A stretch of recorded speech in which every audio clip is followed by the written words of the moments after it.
அனைத்து இந்திய அண்ணா திராவிட முன்னேற்ற கழக நிறுவன தலைவரும் தமிழ்நாட்டின் மாட்சிமை தாங்கிய முன்னாள் முதலமைச்சரும் தமிழக மக்களின் நெஞ்சமெல்லாம் நிறைந்திருப்பவருமான மக்கள் திலகம் பாரத ரத்னா இதயம் புரட்சி தலைவர் டாக்டர் எம்ஜிஆர் அவர்களின் 38ஆம் ஆண்டு நினைவு நாளில் பின்வரும் உறுதிமொழிகளை உளமாற ஏற்போமாக. அனைத்து இந்திய அண்ணா திராவிட முன்னேற்ற கழக நிறுவன தலைவர் ஏழை எளிய மக்களின் உயர்வுக்காகவும் தாய்மார்களின் முன்னேற்றத்திற்காகவும் தமிழக மக்களின் வளர்ச்சிக்காகவும்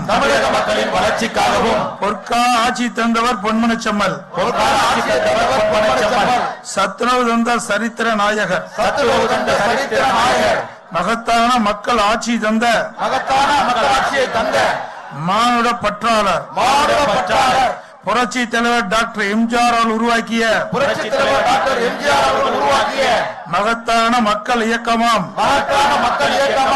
அனைத்து இந்திய அண்ணா திராவிட முன்னேற்ற கழகத்தை நம் உயிரினும் மேலாக கருதி என்னாலும் காப்போம் என்னாலும் காப்போம் என உளமாற உறுதியேற்கிறோம்.